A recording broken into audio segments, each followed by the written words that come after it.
eu vou fazer um tema de redação sobre um assunto que eu acho bem importante da sociedade brasileira. É uma questão de interesse coletivo, assim como as discussões que a gente faz sobre os direitos sociais, ligada à importância de preservar um bioma, que não é qualquer bioma, né? A gente poderia até pensar nesse tema de redação, nessa discussão, com outros biomas também. Por exemplo, Pantanal, que está na moda esse ano. Poderia aparecer alguma coisa no Enem ligada à discussão do Pantanal.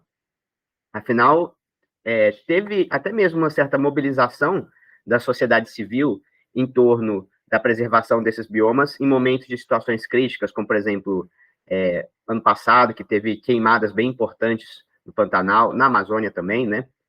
E com isso, toda a sociedade discute esse problema. Não é uma questão específica da ecologia ou da geografia, a conservação desses biomas. Então, acho que vale a pena discutir. Inclusive, eu acho que tem uma relação importante com as questões culturais e sociais das regiões onde esses biomas são mais importantes. O caso da Amazônia, do Pantanal, né, que tem uma cultura própria, que é muito rica, muito importante para o Brasil como um todo. O Cerrado também, né, todos os biomas são importantes e teria alguma discussão pertinente para a gente fazer, recuperando até mesmo discussões históricas, né? Aí eu acabei escolhendo a gente falar um pouco mais da Amazônia, para a gente realmente praticar esse tipo de reflexão que a gente vai fazer hoje, mas pensem nisso, né? Poderia ser um tema de redação falando sobre esses outros aspectos também. E nesse tema, particularmente, que eu trouxe, vocês vão ler os textos e ver a abordagem que ele sugere, mas a frase principal, ela sugere uma discussão mais específica, mais direcionada, que a gente também poderia aproveitar bastante em termos de repertório sociocultural. Também eu gostaria de trazer o repertório sociocultural que seria mais interessante, né, mais pertinente do ponto de vista da abordagem de outras disciplinas, de outros conhecimentos, outras informações, abordando, por exemplo, aspectos econômicos ligados a essas regiões, ao meio ambiente do Brasil de uma maneira geral, né? A questão dos modelos de desenvolvimento. O debate talvez mais importante relacionado com a preservação da Amazônia, do Cerrado, do Pantanal, da Mata Atlântica. Possivelmente é a discussão sobre os modelos de desenvolvimento do Brasil, como um todo, né? O desenvolvimento nacional do Brasil, mas também o desenvolvimento regional, o desenvolvimento dentro do contexto dessas localidades, dessas regiões, com as suas particularidades. Certo? Então, a gente pode aproveitar para retomar, refletir sobre alguns aspectos gerais dos biomas, que, aliás, né, é um assunto bem importante da prova de ciências humanas, na parte de geografia, essa discussão biogeoclimática, então, que a gente tem que saber discutir, inclusive alguns aspectos que eu nem tenho como discutir muito aqui, entrar em muitos detalhes, mas aí eu estou lembrando na aula que vocês devem estudar esses assuntos, e eu vou trazer a parte que eu acho que acaba sendo mais útil, a gente poderia aproveitar em outras situações também, acerca das questões econômicas envolvidas, certo? Mas isso também é um convite, é um chamado para vocês revisarem assuntos como esse. Inclusive porque, pensando dessa forma, pensando, por exemplo, né, na importância da Amazônia para o Brasil, em termos de desenvolvimento econômico, da importância histórica, da importância do ponto de vista climático, por exemplo, são maneiras de refletir sobre os conceitos que caem na prova, de geografia especialmente, mas de uma maneira bem aplicada, né? Essas discussões, esses conceitos, normalmente não vêm assim, abstratamente, refletidos de uma maneira teórica nas questões de geografia. Isso é algo bem aplicado às situações da realidade. Uma das maneiras em que a gente se confronta com conceitos da geografia, por exemplo, é quando aparecem notícias no jornal falando dos biomas, falando da Amazônia, falando do Pantanal, de uma maneira problemática, refletindo sobre o desmatamento, sobre as queimadas, sobre a degradação ambiental. Então, a gente vai tentar revisar algumas questões históricas importantes e o repertório sociocultural mais adequado para a gente fazer uma redação sobre isso, uma redação problematizando mesmo, aprofundando a nossa análise. Eu chamei a atenção nesse tema para a Amazônia, porque uma coisa que impressiona bastante, quando a gente vai ver esses dados, é que a Amazônia, ela compõe 49% do Brasil inteiro, do território brasileiro. Olha isso, né? Um único bioma, uma única floresta, corresponde a praticamente metade do território do Brasil. Então, assim, a importância dela para o nosso país, para nossas questões de desenvolvimento nacional, para nossas questões históricas, é muito desproporcional. Se a gente contabilizar a área que é chamada de Amazônia Legal, que é uma divisão dos estados, né? Os estados que compõem o bioma amazônico, é a Amazônia Legal. Aí inclui todo o Mato Grosso, todo o Maranhão, que não são totalmente cobertos pela Amazônia, né? Mas fazem parte da Amazônia Legal. Aí chega a mais de 60% do território do Brasil, Amazônia. Então, realmente, existe uma importância, uma prioridade muito grande que deve ser dada para essa região. Historicamente, o que a gente poderia falar, né? Muitas vezes a gente usa recursos históricos, referências históricas para apresentar o assunto, seja no parágrafo de argumentação, até mesmo na introdução. Aspectos históricos que a gente pode, inclusive, revisar, relembrar, né, para fazer uma redação como essa, vai ser interessante, vai ser útil para o seu estudo. Então, a gente poderia falar de um primeiro contato com o processo de colonização, de ocupação do território brasileiro, que foi quando a Amazônia era alvo das entradas, das bandeiras. O primeiro contato do Brasil, daquilo que a gente poderia chamar de Brasil, ou até daquilo que futuramente seria o Brasil, com a Amazônia, foi através das entradas, das bandeiras, daqueles bandeirantes que tinham como objetivo explorar as drogas do sertão, né? Extrair as riquezas que, naquela época, estavam disponíveis para serem vendidas para o comércio internacional. E o que eram as drogas do sertão? Na verdade, eram condimentos, né? Assim como aqueles que eram buscados lá no Oriente, nas rotas comerciais com a Índia, com a China, havia também outras ervas, outras plantas, outras substâncias que eram buscadas no interior amazônico, como, por exemplo, o guaraná, o urucum, o cacau, as castanhas, uma grande quantidade, uma infinidade de plantas, de chás, de ervas com poderes medicinais. Então, o primeiro contato com a Amazônia foi um processo de extrativismo, né? Extrativismo até mesmo predatório, a gente poderia dizer. Embora a escala dessa exploração da Amazônia era muito limitada, porque realmente era uma região muito isolada, muito distante. Praticamente não havia um contato nesse primeiro momento, né? Mas aí a gente pode dizer que houve realmente um processo de avançar na Amazônia, de criar uma ocupação, até mesmo assim, uma colonização, a gente pode dizer, da Amazônia, na época do ciclo da borracha, que é mais no século XIX, século XX, ou seja, bem avançado ainda. E, nesse momento, né, a Amazônia passa a ser alvo de um processo de migração, de ocupação realmente do território, através, de maneira predominante, da migração nordestina, inclusive com projetos do governo, com programas como, por exemplo, os Soldados da Borracha, em que trabalhadores, sobretudo da zona rural, do interior dos estados do Nordeste, eram recrutados para trabalhar nos seringais do Amazonas, do Acre, de toda a região amazônica. Você podia escolher, como soldado da borracha, se você ia ser mandado lá para o meio da floresta para extrair seringa, ou ser mandado na Segunda Guerra Mundial para combater na Itália. E muitos escolhiam se tornar soldados da borracha na Amazônia mesmo. E com essa história, apesar de haver aí uma situação de uma grande exploração dos trabalhadores, porque as condições de vida, de trabalho eram extremamente precárias, né? A floresta amazônica é um ambiente muito adverso, principalmente para essas pessoas que eram trazidas de fora.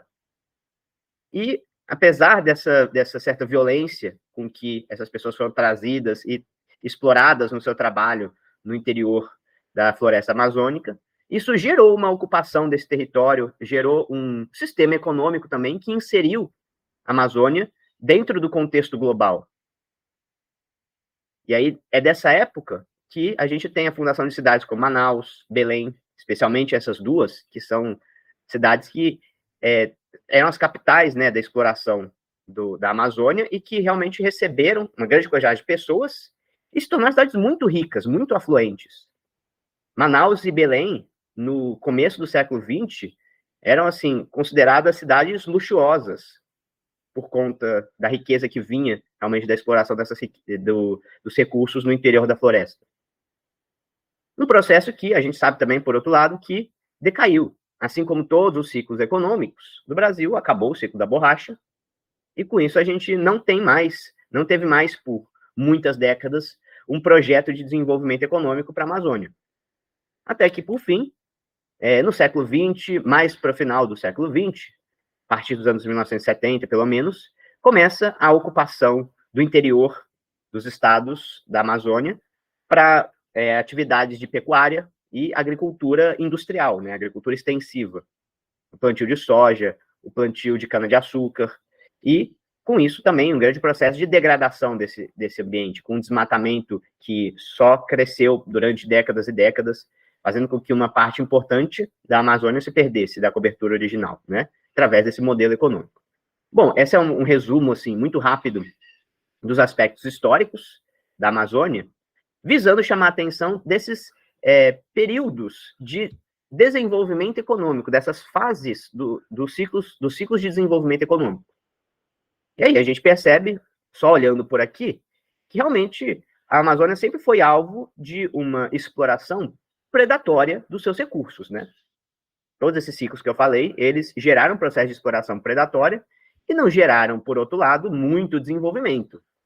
Como que a gente sabe que isso não gerou muito desenvolvimento? Porque até hoje, esses são vários dos estados mais pobres do Brasil. Ou melhor, né? Vários estados com o IDH mais baixo, né? No interior do Amazonas, o índice de desenvolvimento humano é muito baixo, no interior do Acre, do Pará, de todos esses estados. Apesar de ter muita riqueza, ter sido extraída dali, como eu disse, né? Isso permitiu o desenvolvimento de grandes metrópoles. Mas, né, nunca pensando muito em realmente, assim, um desenvolvimento sustentável, um desenvolvimento que favorecesse a população dessa região. Algo que reflete a história do Brasil, né? Isso é reflexo, o que aconteceu com a Amazônia, certamente é reflexo da história do Brasil, no sentido da exploração dos recursos, que não gerou uma riqueza de fato, né, mais permanente, que tenha permanecido nessa região na forma de um desenvolvimento social, um desenvolvimento humano. Inclusive, essa mesma frase, essa mesma ideia, eu já falei mais ou menos recentemente, quando a gente refletiu sobre o ciclo do ouro, sobre a exploração de Minas Gerais, né, e a formação de cidades com muita riqueza, como a Vila Rica, Tiradentes, né, Mariana, São João del Rei, mas que, na verdade, não corresponde à riqueza que foi extraída no processo de mineração, no ciclo do ouro. Então, na verdade, essa historinha sobre a exploração de riquezas que não gerou um desenvolvimento econômico de fato é a própria história do Brasil. Segundo Caio Prado Júnior, né? Para não dizer que isso é uma ideia minha, assim, que é uma opinião minha, isso é a análise do economista Caio Prado Júnior. A gente já falou em alguns momentos, né, mas eu pensei que essa era uma oportunidade de relembrar essa reflexão do Caio Prado Júnior, porque eu acho muito interessante, ela realmente explica muito do Brasil. Se a gente tiver que falar sobre aspectos macroeconômicos, ou seja, né, sobre a economia do país de uma maneira geral, sobre o modelo de desenvolvimento no país, esse é o melhor repertório. Agora, o livro do Caio Prado Júnior, que chama Formação do Brasil Contemporâneo, ele trata de um aspecto que eu acho que é muito pertinente para nós. Inclusive, ele basicamente é um livro de história econômica, né? Não é um livro de teoria econômica, assim, é um livro de história econômica. E aí ele basicamente interpreta para a gente algo que a gente vê nas aulas de história, mas que a gente não para muito para pensar sobre o significado. Ele fala sobre os ciclos econômicos. Isso a gente ouve falar, né, na escola. Pelo menos eu lembro alguma coisa de falarem sobre isso na escola para mim, sobre os ciclos econômicos. Tipo assim, a gente teve o ciclo do pau-brasil, o ciclo da cana-de-açúcar, o ciclo do ouro, o ciclo da borracha, o ciclo do café, não é? Isso a gente ouve falar. Mas, tipo, ele pega essa mesma informação da história e explica para a gente o significado disso.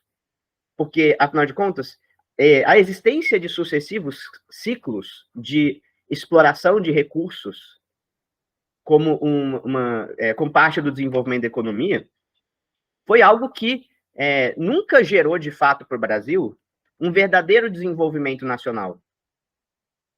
Houve sucessivos ciclos porque havia sempre o interesse em explorar de uma maneira exaustiva, de uma maneira predatória, os recursos de um determinado setor da economia, E quando se esgotava a possibilidade de explorar aquele recurso, ou se esgotava o recurso, como no caso do pau-brasil e do ouro, né, que foram explorados até esgotar mesmo, aí não sobrava nada.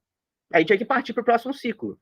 Os sucessivos ciclos, né, foram criados, né, foram apresentados na economia brasileira sem que houvesse um desenvolvimento de fato. E por que isso? Porque sempre havia o interesse principal do mercado internacional e não o interesse da população brasileira. A economia brasileira sempre ficou limitada pela necessidade de atender às demandas desse mercado internacional. Todos esses ciclos econômicos, eles foram voltados para produzir um recurso, uma mercadoria, que era de interesse do mercado global, e direcionava-se toda a economia do Brasil para a produção desses recursos. E aí, a economia interna, o desenvolvimento econômico de fato, ele ficava esquecido. A conclusão do Caio Prado Júnior é: nem o Estado brasileiro, nem o governo federal, nem as elites econômicas do Brasil conseguiram efetivar um projeto de desenvolvimento nacional. A única intenção era de explorar a economia de forma imediatista. Ou seja, sem pensar no futuro, né? Sem pensar a longo prazo.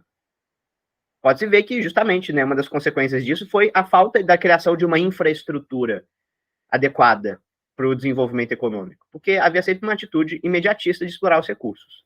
E aí, nesse sentido, né, a Amazônia foi uma vítima desse imediatismo econômico, dessa falta de projeto de desenvolvimento nacional das elites e do Estado brasileiro, segundo Caio Prado Júnior. Porque, sobretudo, né, o ciclo da borracha, mas todos os sucessivos ciclos econômicos criaram apenas uma exploração predatória, uma exploração excessiva, inadequada dos recursos naturais da Amazônia e do ser humano também da Amazônia, dos trabalhadores que viviam nessa região, sem com isso gerar um desenvolvimento de fato desses locais, né, um desenvolvimento permanente, um desenvolvimento sustentável. Muito bem. E o processo mais recente de exploração imediatista dos recursos naturais veio com a introdução do agronegócio, né, do complexo agroindustrial nessa região. Depois também que uma série de outras regiões do interior do Brasil foram ocupadas e foram totalmente direcionadas para a produção agroindustrial. Mais uma vez, né, se a gente pensar como o Caio Prado Júnior, um modelo de desenvolvimento econômico que visa somente o interesse do mercado internacional. Porque, por definição, o que é a agroindústria, o complexo agroindustrial? Aquele que produz mercadorias, bens, produtos agrícolas, agropecuários, mas com o objetivo de exportar, de transformar em mercadorias que sejam valorizadas no mercado financeiro internacional.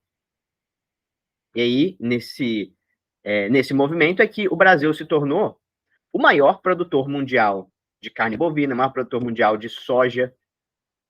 Então, o Brasil se encontra numa posição de bastante destaque nesse complexo agroindustrial global. Modelo que a gente pode relacionar como um repertório sociocultural com a chamada Revolução Verde, né? Revolução Verde é uma metáfora, né? Um termo que tenta descrever um processo mais amplo, mais complexo, né? Em analogia um pouco com a ideia da Revolução Industrial. A Revolução Verde, ela não é nada ecológica, né? O nome não é para a gente associar com a ecologia, que não tem nada a ver. A Revolução Verde é a revolução industrial na agropecuária. Ou melhor dizendo, né? É o braço agrário, agropecuário da Revolução Industrial. Então, eu estou falando isso porque, hoje em dia, essa é a principal ameaça ao bioma da Amazônia. O que eu vinha falando é um repertório importante, porque fala da questão histórica. O Caio Prado Júnior, né, fornece um conceito, uma visão que a gente pode trazer uma crítica a esse processo de desenvolvimento atual, mas refletindo sobre a história. Mas, na atualidade, a gente tem como principal aspecto, principal desafio, as consequências do modelo de produção da Revolução Verde para a Amazônia. Isso para todos os outros biomas também, né? Embora a Amazônia seja um dos mais ameaçados. Em que consiste essa Revolução Verde, né? Esse braço agropecuário da Revolução Industrial.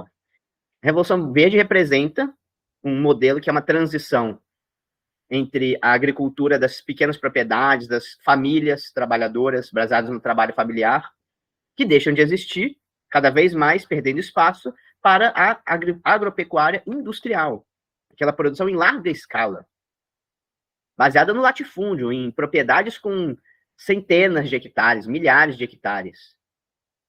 Inclusive, com uma escala que assim, só é possível no mundo em um lugar como a Amazônia, como o norte do Brasil, como o centro-oeste, que tem assim, grandes áreas de terra, né, grandes extensões não ocupadas.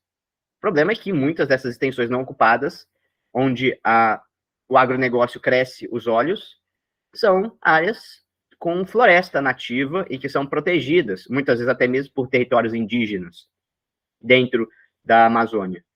Sobretudo, né, protegidas por territórios indígenas. Tem estudos que mostram, inclusive, esse é até um assunto que eu vou falar um pouco mais também, que eu acho que vale a pena entrar nessa discussão. Mas tem estudos que mostram que a preservação da cobertura verde dentro das reservas indígenas é maior do que qualquer outro modelo de propriedade, modelo de preservação. Né? O lugar onde mais se conserva floresta amazônica é dentro das reservas indígenas, dos territórios indígenas. Muitas vezes, se você vê mapas que mostram, né, esses territórios indígenas comparando com o desmatamento, você vê que em volta dos territórios existe assim, né, uma devastação completa, grandes áreas perdidas de floresta devido ao avanço dos latifúndios do agronegócio.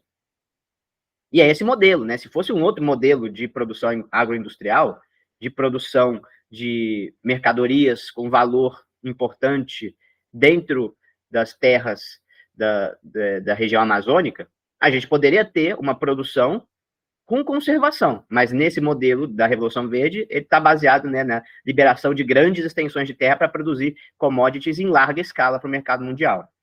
Muitas vezes com um custo gravíssimo, que é a perda até irreversível de biodiversidade, de áreas inteiras de floresta, de mata, e com as suas consequências para o clima do planeta também.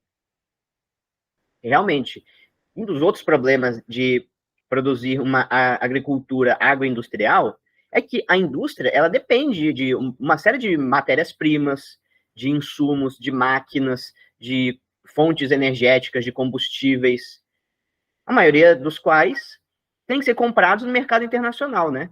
A gente precisa comprar sementes no mercado internacional, inclusive, né, as sementes dos transgênicos, que você só pode comprar com os produtores daquelas empresas que têm lá a patente. A gente depende dos insumos, que muitas vezes são específicos dessas sementes e que normalmente vêm do mercado internacional também. Quando não, né, mesmo quando não se trata de transgênicos, também tem uma série de outros insumos industriais que têm que ser comprados, fora as máquinas, os tratores.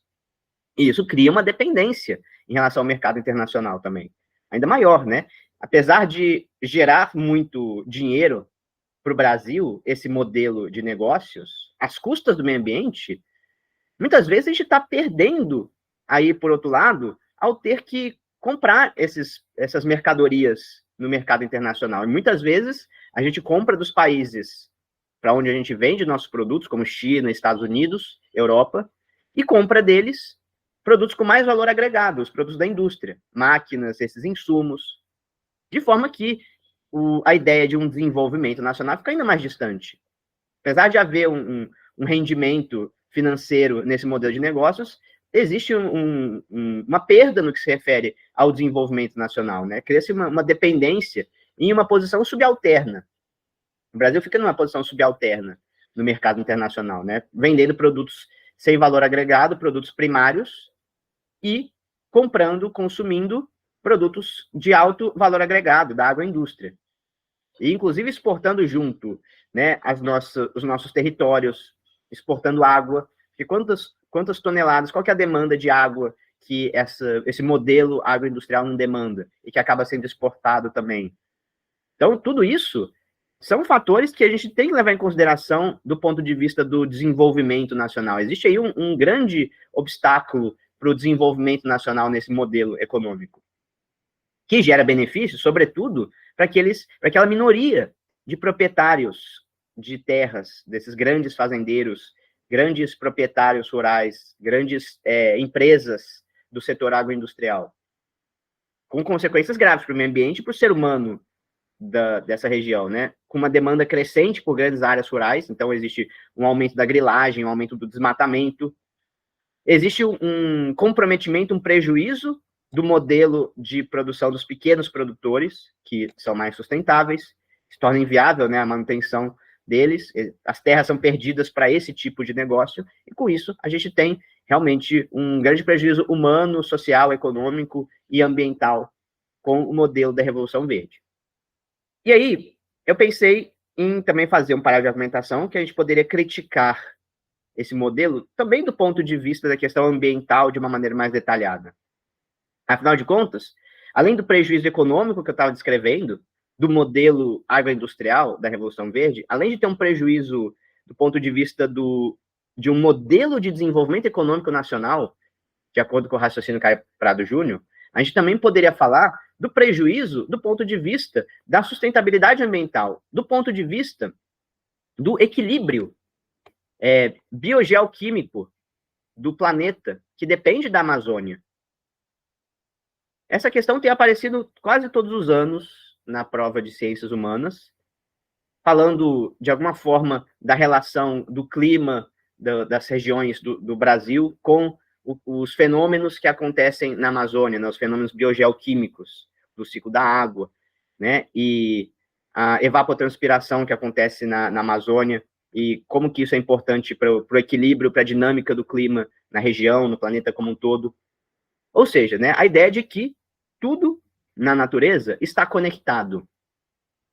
Essa ideia de que tudo na natureza está conectado tem uma teoria que descreve isso, que vai até longe na interpretação disso, que é chamada hipótese de Gaia. A hipótese de Gaia é criada pelo físico James Lovelock. Ele usa essa metáfora que vem da mitologia grega, da Terra como Gaia, e propõe um modelo de interpretação em que o planeta Terra é visto como um grande ser vivo, que essa confluência dos elementos biológicos, geológicos, químicos, físicos do planeta gera um grande ser vivo, né, um macro ser vivo, formado por essa interligação e interdependência entre todos os seres e elementos químicos e ecossistemas do planeta. Isso é Gaia, né? Gaia é uma metáfora, mas realmente, né, a gente pode entender, a gente precisa dessa metáfora até mesmo para entender a interação complexa entre essas coisas. Não é só, assim, uma visão poética. A hipótese de Gaia não foi proposta como uma visão poética sobre a Terra, mas sim como uma teoria científica, que define que a gente vive em um equilíbrio extremamente delicado, não homeostase, mas a homeostase é esse equilíbrio delicado em que cada parte contribui para o todo, e é dinâmico, é complexo. E aí, a Terra também tem uma homeostase complexa, né? Cada espécie, cada ecossistema apresenta realmente assim um papel muito específico na dinâmica global do clima, dos ciclos, dos elementos químicos, e desde o advento do capitalismo, ou seja, né, desde o antropoceno, que a gente já falou também, esse equilíbrio vem sendo rompido. A gente está naquela situação lá da perda da homeostase que eu estava falando, como se tivesse o rim deixado de funcionar direito, e aí começou a afetar o coração, começou a afetar o cérebro, começou a afetar a pele, mas a gente está aí meio fingindo que nada está acontecendo. Isso é a hipótese de Gaia, né? Então eu fiz uma analogia com a fisiologia, mas ela realmente se aplica, porque se a Terra é realmente um grande ser vivo, ela tem essa dinâmica complexa. Aí, muitos autores refletiram sobre essa hipótese de Gaia, né? Ela já não se restringe mais ao James Lovelock, já está, assim, né, mais presente cada vez mais, principalmente na antropologia. Aí teve um cara, um antropólogo muito importante dos últimos anos, que é o Bruno Latour, que ele usou bastante essa hipótese de Gaia, né? O James Lovelock não é tão conhecido mais hoje em dia, mas o Bruno Latour, ele é considerado um grande antropólogo, e que trouxe, novamente, está recuperando essa discussão. Ou estava, porque essa semana, esses dias, ele faleceu, já velhinho, então é tipo assim, um grande nome das ciências humanas, da antropologia, que nos deixa. É possível que apareça na prova alguma coisa dele. Eu acho que o mais famoso que ele fala é sobre Gaia. Olha essa definição de Gaia que ele deu. Gaia é um sistema integrado de geosfera, biosfera e antroposfera. Ou seja, né, a esfera da Terra, geológica, física, a biosfera, que é a esfera dos ecossistemas da vida, e a antroposfera, que é a do ser humano. A interação complexa entre esses elementos é o que faz Gaia. Ou seja, dessa forma, a separação entre o ser humano e a natureza é uma ficção, porque nós estamos no meio da interdependência com os outros elementos. Não é possível separar natureza e cultura, economia e natureza. Acreditar que, por exemplo, a gente pode criar um modelo de desenvolvimento que é extremamente produtivo e que gera uma transformação extremamente rápida e eficiente dos recursos da natureza em mercadorias, em riqueza, né? E fazer isso de uma forma irresponsável. A gente não pode fazer isso, porque é como se nós estivéssemos nos atingindo, como se, né, esse modelo fosse autodestrutivo. E aí, justamente, né, a gente deve concluir com isso que o ser humano não está separado da natureza, de acordo com a hipótese de Gaia. Muito bem, meninas. Aí, tem um outro aspecto que eu pensei que a gente podia falar nesse tema. Né? O que eu dei já é suficiente para a gente fazer uma reflexão nesse tema. Falando da questão histórica e econômica, da exploração da Amazônia, com os modelos de desenvolvimento que não trouxeram um projeto de desenvolvimento nacional, com o advento da Revolução Verde e da agricultura industrial. Isso trazendo a discussão da economia, depois trazendo também a discussão do meio ambiente. Ó, beleza.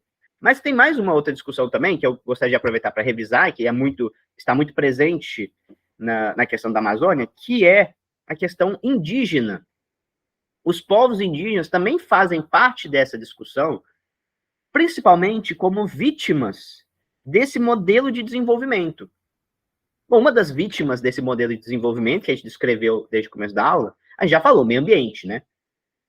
O bioma Amazônia. Outra vítima desse modelo de desenvolvimento está, digamos assim, na antroposfera, né? Para usar a metáfora do Bruno Latour. Não é só a biosfera que sofre com esse modelo de desenvolvimento, é também a própria antroposfera. São, por exemplo, os povos indígenas, mas também os povos ribeirinhos, os povos que chegaram na Amazônia, que ocuparam, criaram a sua cultura própria, a sua maneira de viver no meio dessa floresta, e que são atingidos por um modelo econômico baseado numa concepção de progresso, um progresso totalmente destrutivo, totalmente predatório, que desconsidera a preservação ambiental e desconsidera a cultura dos povos indígenas também. A cultura dos povos indígenas, que são os habitantes milenares da Amazônia. Aliás, a própria Amazônia, não sei se vocês já ouviram isso, mas hoje em dia a gente sabe que a própria Amazônia, a floresta amazônica, tipo assim, uma das maiores florestas do mundo, é a maior floresta equatorial do mundo, tropical, ela é produto da ação do ser humano ao longo dos séculos e das gerações. Foi o manejo de gerações e gerações dos povos indígenas que moravam lá que criaram a fauna, aliás, né, sobretudo a flora dessa região, que criaram as espécies que predominam na floresta amazônica, que selecionaram ali aquelas que muitas vezes tinham mais interesse para o ser humano. E com isso, devido a essa história de intervenção do ser humano, na verdade, de integração do ser humano, desses povos indígenas com a floresta, é que a gente tem a floresta que é do jeito que é hoje. De certa forma, é um desafio compreender a riqueza e a diversidade da Amazônia do ponto de vista ali biológico, geológico, né? Porque ela tem um solo extremamente pobre e que só tem a possibilidade de ser ocupado por grandes espécies de plantas, de animais, porque existe realmente um manejo. E esse manejo foi resultado da cultura desses povos indígenas, que, no entanto, desconsiderando a sua importância para aquele ambiente, e o seu valor intrínseco cultural também, sofreram com um extermínio.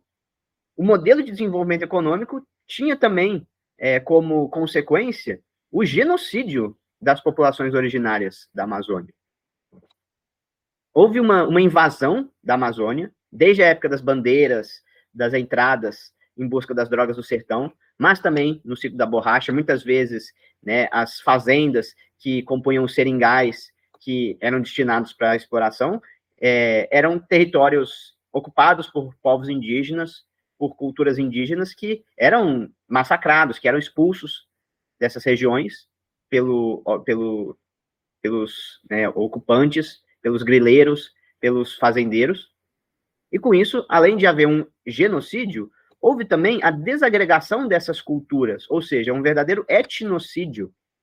A invasão e ocupação das terras indígenas na Amazônia e no resto do Brasil gerou um verdadeiro etnocídio. Além de um extermínio físico das populações, também um extermínio cultural, através da catequização, através da eliminação das línguas indígenas, que muitas vezes proibia-se de falar no contexto das missões catequizadoras, da ocupação por novas colônias. Então, com isso, a gente teve um grande prejuízo à diversidade cultural também, através desse modelo de exploração e de ocupação da Amazônia. Essa é uma reflexão dessa forma, né, essa reflexão sobre o genocídio, o etnocídio, como, né, elementos associados ao modelo de desenvolvimento econômico, é, por exemplo, algo que o indígena Ailton Krenak, aqui de Minas Gerais, discute. E aí, se quiser fazer uma citação, a gente poderia falar do Ailton Krenak. Né? Segundo Krenak, a colonização do Brasil, inclusive da Amazônia, representou um verdadeiro genocídio e um etnocídio dos povos originários, em que um ideal de progresso foi imposto às custas do fim dos valores, das tradições, das histórias, das línguas dos povos originários. E com isso, a gente tem um exemplo do etnocentrismo europeu. Essa conduta, né, isso é bem pertinente numa discussão sobre o modelo de desenvolvimento econômico, né? Que existe, na tentativa de imposição desse modelo de desenvolvimento econômico, uma atitude etnocêntrica. Aproveitando para puxar mais um conceito interessante, importante, para a prova de ciências humanas, né? O fenômeno do etnocentrismo. Em que consiste o etnocentrismo? É aquela visão que só enxerga a realidade de maneira restrita aos valores da cultura de um grupo.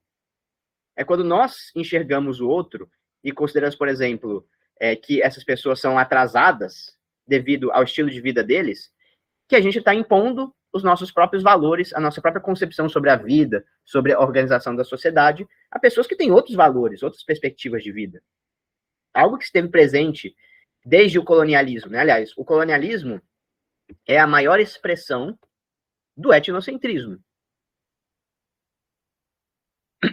A tentativa de ocupar territórios, expulsando os seus habitantes originários, suprimindo a cultura desses habitantes e, sobretudo, né, a maneira deles de se relacionarem com a terra, com os recursos naturais, mais do que um modelo econômico predatório, um modelo de desenvolvimento econômico predatório, é um verdadeiro etnocentrismo.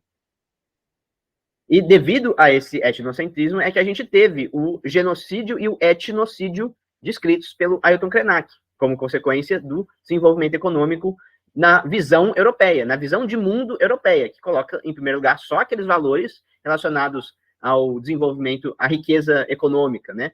Ao aumento, à valorização do capital.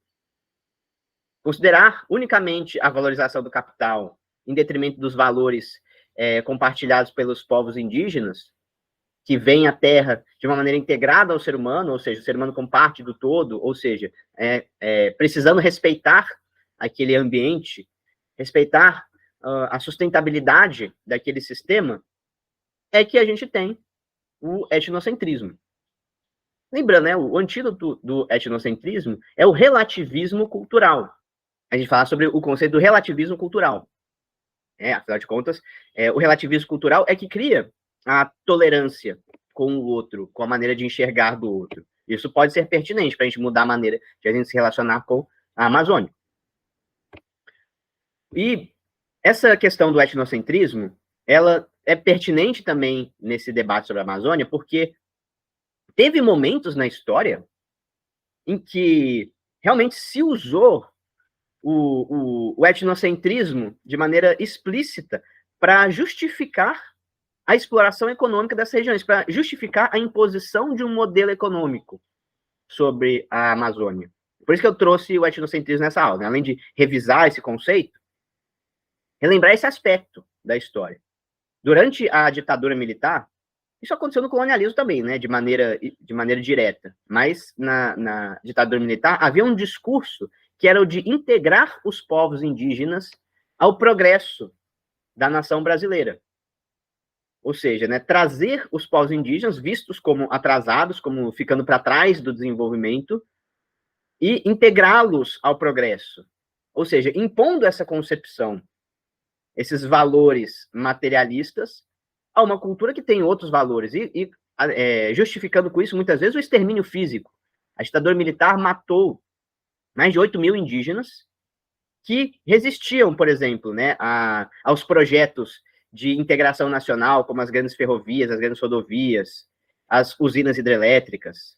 Aliás, até hoje isso acontece, né? E aí a justificativa disso é essa ideia de que eles precisam ser integrados ao progresso da nação, impondo com isso uma concepção externa aos valores desses povos, e com graves consequências sociais, antropológicas, né? Porque são culturas que são perdidas, e consequências ambientais também, já que a gente falou que as terras indígenas, os povos indígenas são aqueles que são mais capazes de preservar os recursos naturais.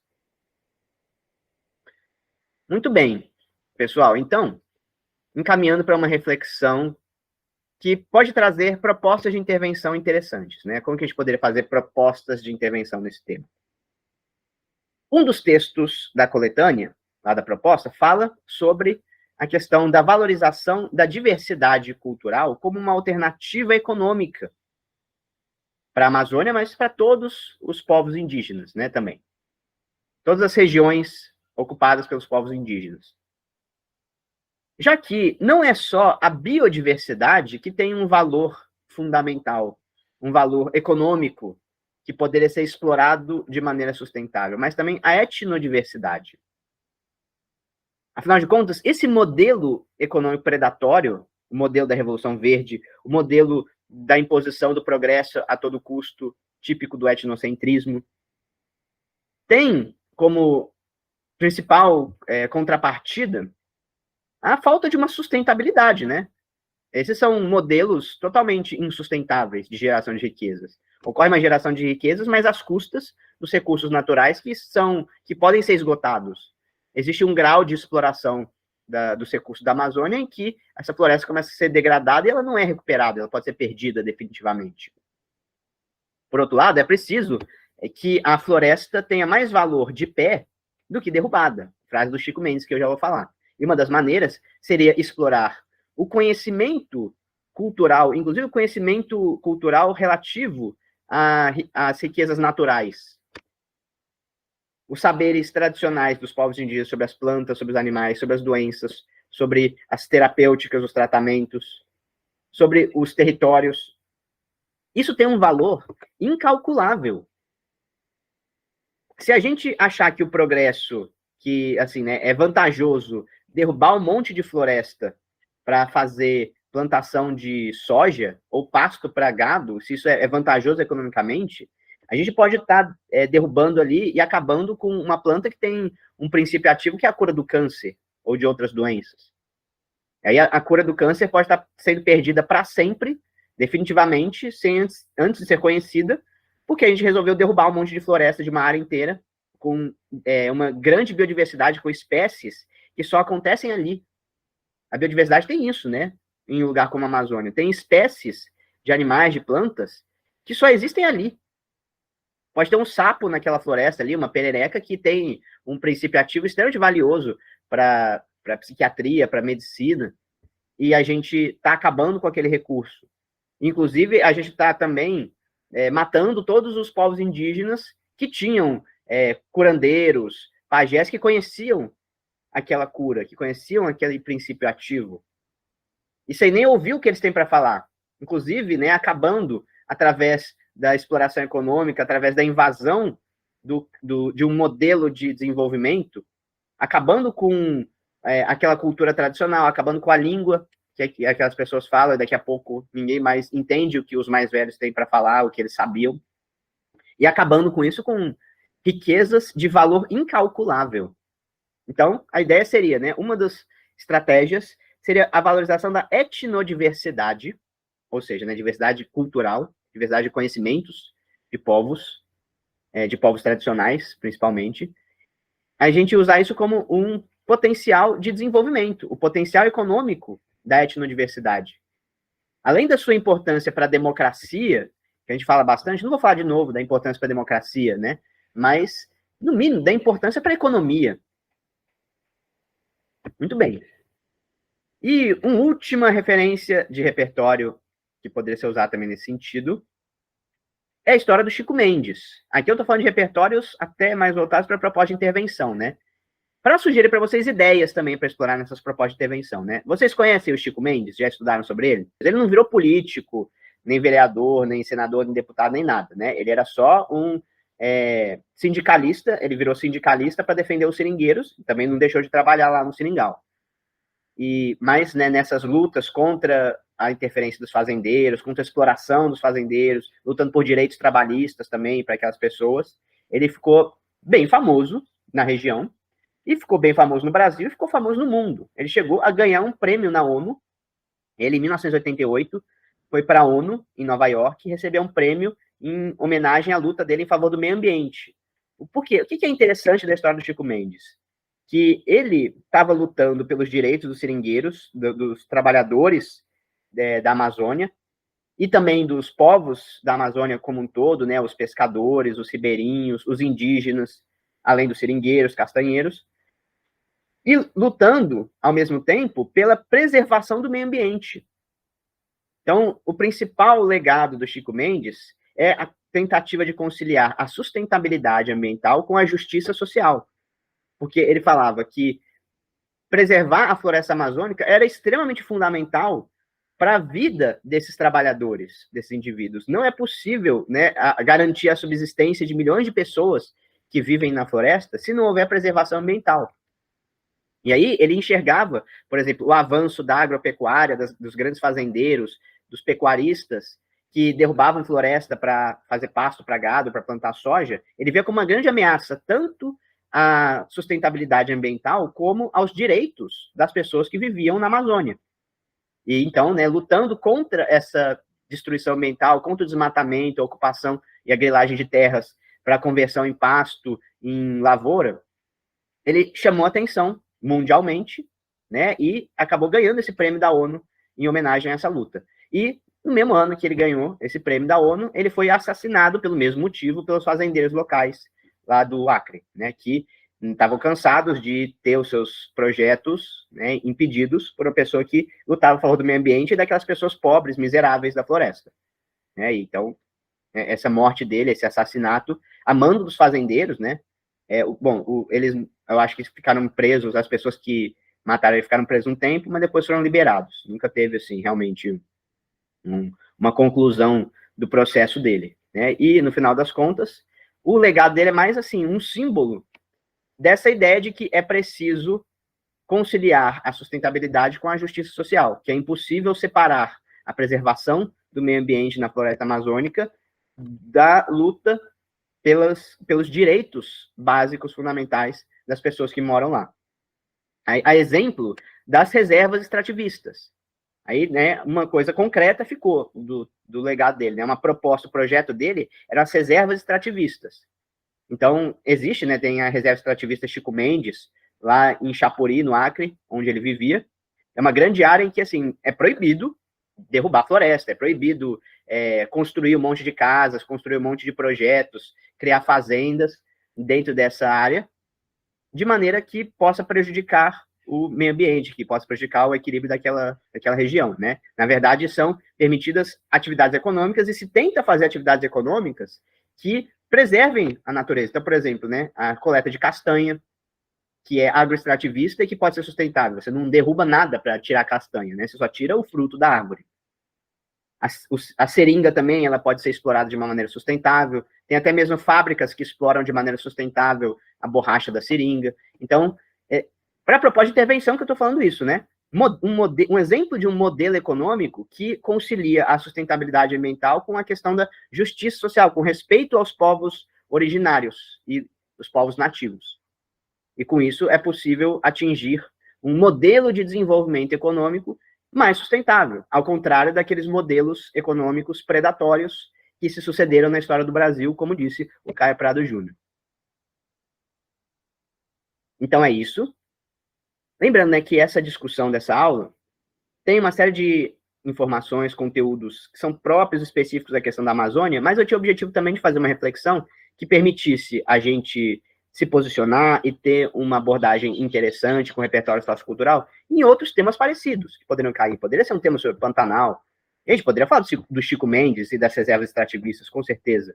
Né? A gente poderia falar dos modelos de desenvolvimento econômico predatórios que sucederam ao longo da história do Brasil, os ciclos econômicos, segundo Caio Prado Júnior, ou da hipótese de Gaia, do desequilíbrio entre o ser humano e o meio ambiente, planeta Terra. São repertórios mais amplos, não se restringe a essa discussão.